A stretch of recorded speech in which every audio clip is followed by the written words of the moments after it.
Let us now begin with another code. So see, as you can see over here in your module, introduction to industrial codes and overview on the codes on social security we are done. Now we are going to see, we also saw introduction part of industrial relation, and now we're going to see the code on industrial relation, and then another code on occupational safety, health and working conditions. Now, Industrial Relation Code 2020, as we saw in the first one, that government consolidated a number of laws and made into one, and then the provisions were also revised. Likewise, there is another code which is called the Industrial Relations Code 2020. So, I'm just going to read the introduction. Please pay attention. The Industrial Relations Code 2020 provides a broader framework to protect the rights of workers, to make unions, reduce the friction between employers and workers, and provide regulations for the settlement of industrial disputes. So mainly same objective like IR. You already seen what is industrial relation, and you also know who are the parties involved in industrial relation, right? So like that, when we are talking about the industrial relation code, again the same thing, they want to provide regulations for the settlement of any kind of disputes which may arise. The Industrial Relations Code 2020 was enacted by the central government, and with respect to the same, most of the state labor department has been publishing its draft rules, which will soon be implemented. The code has been introduced in order to amalgamate, simplify, and subsume the following three central labor acts under one code. So when we are talking about this code, again they are going to amalgamate three acts. First one is the Trade Union Act 26, second the Industrial Employment Standing Orders Act 46, and the Industrial Disputes Act 47. So these three acts. The code has 104 sections spread in 14 chapters and 3 schedules relating to the standing orders, unfair labor practice, and condition of service, for change of which notice has to be given respectively. Now, what is the scope and applicability of this act? So when we are talking about scope and applicability, the code is designed to consolidate and amend the laws which are regarding trade unions, conditions of employment in industrial establishment or undertaking, and sleek settlement of industrial disputes. The code regulates the subsequent areas. So which areas the code regulates? First one, registration, cancellation, and alteration of name of trade union. So if you, I'm sure you don't know about the Trade Union Act, but if you just look at the Trade Union Act 26 separately, then all these provisions are already there. There, what are the provision, how to register, how to cancel, how to alter the name. So here in this area, this code is going to regulate the same thing. Then Constitution of Work Committee and Grievance Redressal Committee, then incorporation of a registered trade union, recognition of negotiating union, preparation of standing order, registration of standing order, constitution of industrial tribunal, illegal strikes and lockouts.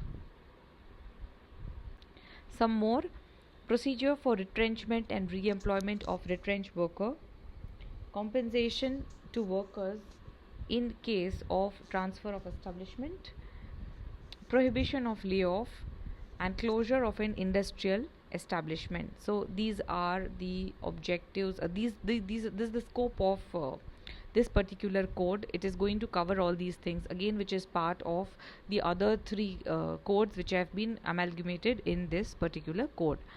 Now, what is the objective? The code is designated to safeguard the rights of employers and employees by providing easy labor reforms and facilitating ease of doing business. Safeguard the rights of employers and employees by providing easy labor reforms and facilitating ease of doing business. The object of the code is to realize industrial peace and harmony as the ultimate pursuit in resolving industrial disputes, and to advance the progress of the industry by bringing about the existence of harmony and cordial relationship between the employers and workers. So here the idea is to realize that industrial peace and harmony, they are the ultimate pursuit in resolving industrial disputes, and to advance the progress of any industry by bringing about the existence of harmony and cordial relationship, right? See, this is the main thing, this is what is very much needed. And the idea, the objective behind these codes again is to promote the same thing. Now, before we move to the key provisions, there are certain definitions also which are given in the Act, in the code. So, I have not included the definition over here because their number of definitions are very specifically given, like in detail. So, I have not included them over here, but if you wish, you can just read it for yourself. Right, so they will, if let's say definition of an employee, so it will exactly specify what employee, what type of employees, belonging to which sector or which industry, everything has been specified in that definition uh, area. Now we are talking about key provisions of the code on industrial relations.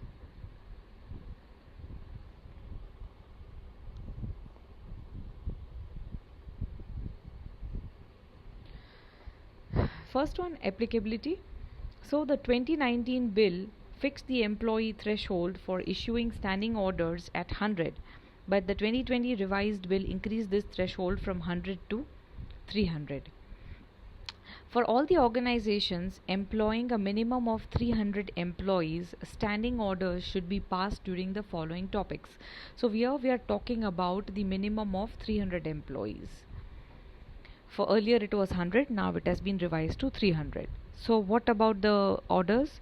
First thing, how the workers are classified according to employment type. For example, who will be considered as permanent employee, who will be fixed term, who will be contractors, who will be temporary workers and apprentices. So the workers classification is given in the Act. The process that the organization is going to follow to communicate changes to the employees, including work period, hours of work, pay days and wage rates, shifts, attendance and rules for late coming. So all these things are also the process that the organization should be following for sharing about the changes, communicating the changes to the employees. They should be very specifically be informed about the changes in the working period, hours of work, what are the wage rates, shift. You cannot just randomly do it. Anytime management feels that okay, this is the change we are going to bring in the wage rates, it's not possible. There is a process of communicating which has to be followed. Then conditions, rules and approving authorities for leaves and holidays. Who will be the approving authority, how many leaves, how many holidays, that is also specified. And rules for termination of employment, very important. It's not possible that management will anytime terminate anybody. Then who will look after the safety and security of the employees? So here we are talking about the rules for termination of employment and communication of the news to the employees, extending to suspensions of work because of misconduct, and remedy measures for employees against unfair treatment and exactions by the employer. Under the 2019 bill, employers had to follow the rules which are set down by the standing orders even if their employee strength went below 100. So to ease the compliance process, 2020 bill has removed this rule.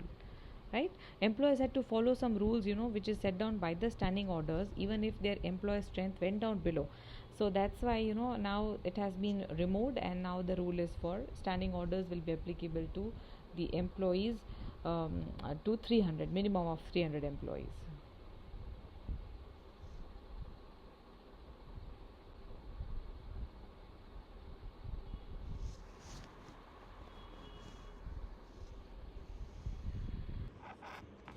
Next is grievance handling committee. So any employer with 20 or more employees has to have one or more grievance handling committees. The IRC has incorporated new regulations that the previous regulation did not address.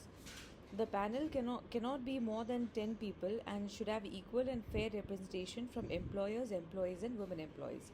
So this new grievance handling committee is there in any organization with 20 or more employees, it is compulsory. Then some provisions related to employee layoffs and retrenchment.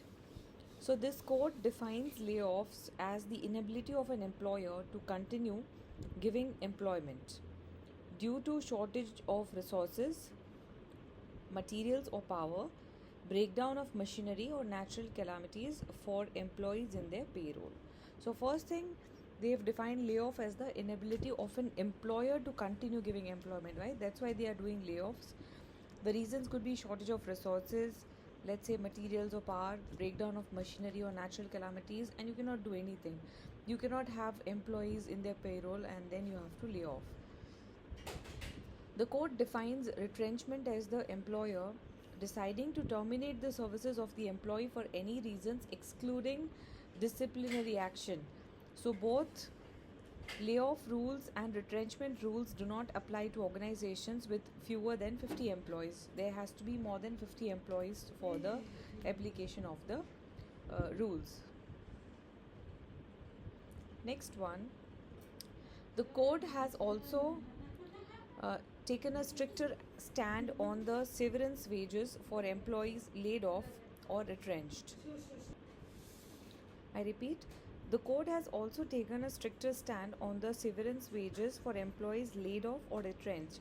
So if an employee has completed 1 year of continuous service with the organization, 50% of the basic wages and DA has to be paid, right? It's not that tomorrow you can ask somebody to just leave. It doesn't work like that. If the employee is laid off and has completed 1 year of continuous service with the organization, then 50% of the basic wages and DA should be given. For retrenchment, the employee should be given a 1 month notice period or paid an equivalent pay for the same period along with 15 days of wages for every year of continuous service. For the benefit of the employers, the regulations around layoffs and retrenchment have been simplified. Earlier, employers with more than 100 employees had to seek permission from the appropriate government to lay off or retrench employees, and now the threshold has been increased to 300 employees. So this is in favor of the employers and not the employees, because if you want to lay off the employee or retrench suddenly, then you need to take permission from the government. So earlier the rule was that if you are doing the same for more than 100 employees, then you need to take permission. Now it has increased to 300 employees. And one more provision related to employee reskilling. So to support the retrenched employees, the Industrial Relations Code has allocated funds for employees to upskill themselves. Employees can get wages equivalent to 15 days of their last drawn salary. Employers should transfer the fund to the employees within 45 days from employee retrenchment. So this is just to support the retrenched employees. So these are the main provisions which are related to the Industrial Relation Code 2020. If you want, you can read this code in detail. The same document, the PDF file from the government, is also available online, but this is just for your knowledge. These are the major provisions which we just discussed.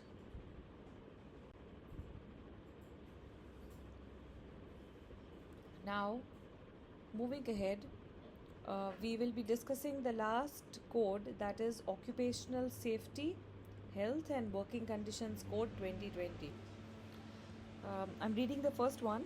The Occupational Safety, Health and Working Conditions Code 2020 is a code to consolidate and amend the laws regulating the occupational safety and health and working condition of the persons employed in an establishment. The OSH code has subsumed several key pieces of legislation on the working conditions of labor and consolidated it into one comprehensive act, including the Contract Labor Regulation and Abolition Act, Factories Act, etc. So these acts, these acts like the Contract Labor Act and the Factories Act are actually big acts. These are the major acts because it is going to cover like a major workforce in the country.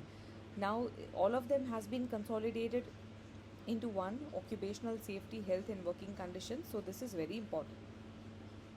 If you had I don't know if you have ever studied in your graduation also some of the laws, you would know there is something called Factories Act, and it has so many different provisions related to all these conditions which is affecting the worker's life. Now this act is also covering a lot of things, we will see.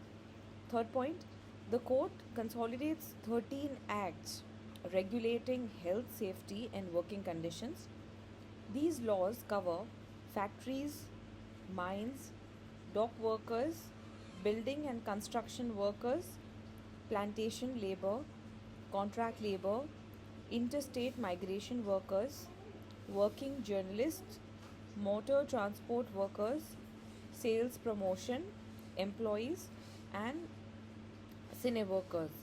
So all these things are, all these 13 acts are covered under this one code. Now there are some features of this code. I think take a minute and please go through this slide.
All right, hope you read.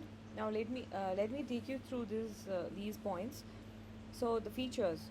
The code expands the definition of a factory as a premise where at least 20 workers work for a process with power and 40 workers for a process without power.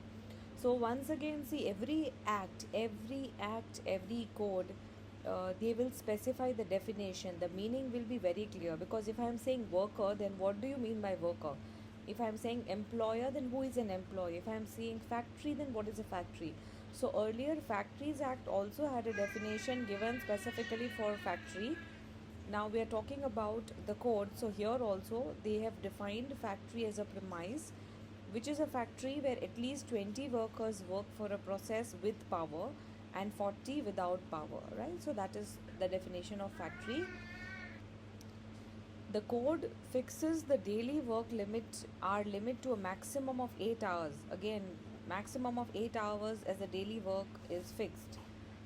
It defines an interstate migrant worker as someone who has come on his or her own from one state and received employment in another state and earns up to rupees 18,000 per month, then that person is an interstate migrant worker. It also empowers women to be employed in all kinds of establishments and at night between 7 p.m. and 6 a.m. subject to their consent and safety. So earlier it was not allowed, but now they are allowed. Women can be part of any kind of employment or establishment between 7 p.m. and 6 a.m. also, but it should be with their consent and of course safety. The OSH code removes the manpower limit on hazardous working conditions and makes the application of the code obligatory for contractors recruiting 50 or more workers. Earlier it was of course 20, but now manpower limit on hazardous working conditions means they can recruit 50 or more workers.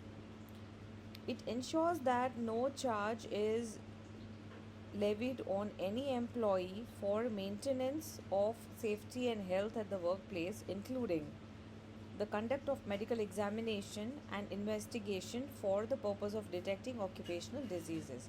So what happens is sometime if a worker is working in a factory, or let's say at a construction site, so constantly they are in touch with some hazardous particles which are not good for the health. For example, they're constantly inhaling something, right, particles, or they are constantly part of some let's say cement, right? So cement is also something which is going to affect your skin. Now for workers it might not, but let's say if you are working in a pharmaceutical industry, and imagine the chemicals that you are inhaling. Now even if you are wearing a mask, it is compulsory for the employer to take each employee through regular medical examination. It is very, very important. So according to this code, any kind of charges which are incurred especially for the purpose of medical exam or investigation of any kind of occupational stress, then they should be borne by the employer and not the employee. Anything which is related to safety and health at the workplace. The OSH code provides for the constitution of a National Occupational Safety and Health Advisory Board by the central government, which shall be empowered to advise the central government. So that is also there.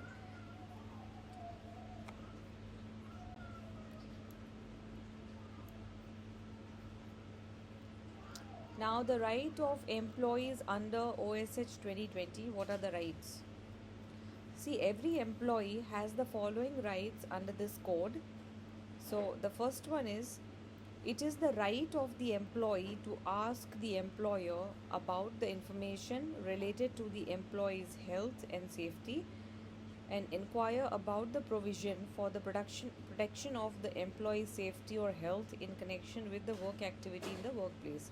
So, it is the right of the employee to ask the employer about information related to their health and safety, and for the protection of the employee's health and safety in related to any work in the workplace. So that is their right. If let's say employer is conducting some kind of medical examination, employees, they have the right to know about the results. In case of any threat or apprehension of a serious injury or danger to life, the employee may bring it to the notice of the employer and the inspection cum facilitator. So during any kind of threat or injury or danger to life, then employer should bring it to the notice of the inspector. In case, as mentioned above, the employer shall immediately raise a complaint against the same in a manner prescribed by the government. So government has, there are other rules also, because we are not reading these acts very much in detail. Otherwise, if you just look at the PDF by the government, where the exact code is written, so then you will find everything in detail. So as I told you, that definitions will also be very clear for you to understand, each and everything. So definitions are also there. They have also revised the definition, like we saw in the factory, for the factory. So apart from that, there are inspectors who are assigned in the factories and other places to monitor that these acts are governed. Now we will always know that because the factories will have more number of people, that means Factories Act will be applicable, let's say in that company. So it is compulsory for them to appoint an inspector also, who will inspect that whatever provisions are there, whatever rules are there, they are followed regularly within the organization. So that's why point number 2 said that if there is any kind of threat or serious injury or danger to life, then employee should bring it to the notice either of the employer and inspection or the facilitator. And also the employer shall raise a complaint against the same in a manner which is prescribed by the government. So employee should bring it to the notice of the employer. If employer is not available or is not listening, should be brought to the notice of the inspector or facilitator. And in the same way, even employer can do that.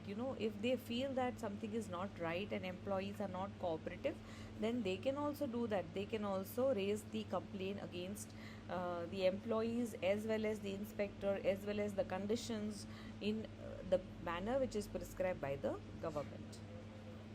If the employer is not satisfied with the existence of any imminent danger as apprehended by his or her employees, he or she can refer the matter to the inspector cum facilitator, whose decision shall be final. So just because these are the risky situations, because if employee is bringing something to the notice of the employer about some kind of danger, let's say they feel that fire might break out because of this fault in the machinery, so ideally that should be addressed by the employer.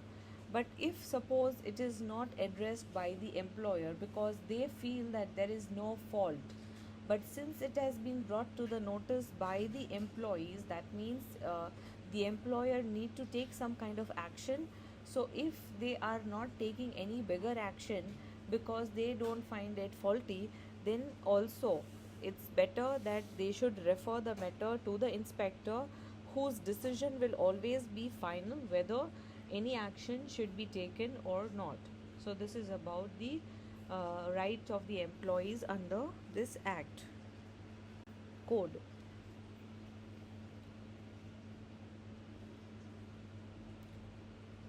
Now, health, safety, and working conditions of employees under OSH code. So, the central government has listed down a few key measures and steps which must be taken into consideration regarding the health and safety of the employee. Some of them are separate washing facility for male and female employees. So, earlier it was not there, but now they have mentioned about the separate washing facilities. Then males, females, and transgenders must be allocated separate bathing places and locker rooms. This is also there. Like if workers are staying in the factory for a longer period of time, or they are doing overtime, or they are doing overnight duties, or anything, there should be a separate bathing places, and for males also, for females also, and for transgender also. Now there was no mention of transgender also in the previous acts, but now that has also been added. Sitting arrangement for employees working in a standing position, so that is also compulsory. These are actually quite much similar to the working condition, health and safety conditions given in the Factories Act, wherein if a person is working in a standing position for a long period of time, then there has to be some sitting arrangements so that they can take a break. Again, they have specified that for how often they should be given break. There should be a lunch break, there should be other breaks also at a regular interval for a particular duration, so that the employees need rest. They should not be exploited otherwise. So sitting arrangements has to be made. There should be also proper first aid facilities. So it's very common, but every organization will have it, but still it is a mention in for the health, safety, and working conditions of the employees, that there should be proper first aid facilities also. Cleanliness and hygiene must be maintained at the workplace. This is very important. Cleanliness should be maintained, hygiene should be maintained. So even when we are talking about the cleanliness in the workplace, it is not just about keeping the floor clean, like jadu pocha roz karna. It's not like that. Beyond that, they have also specified that cleanliness means your walls, like walls should be painted, the building should be painted. If there's a varnish to the furniture, that should be done. So at a regular interval of every 3 years, every 5 years, they've specified that all these things should be painted. That's how you can maintain the cleanliness. The doors, the hinges, the windows should be clear.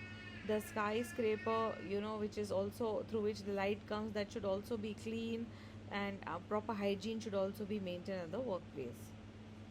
Then there should be portable drinking water which should be made available. So this is very common.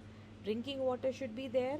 Again, there are provisions that a clean drinking water should be there, and wherever drinking water is located, washroom should not be near the drinking water. It should be at a very hygienic and clean space. There should be adequate lighting also. Again, for that, people who are working indoor, there should be sufficient light so that they don't strain their eyes, and uh, it's not harmful even for the work to be done. So there should be sufficient light in the room.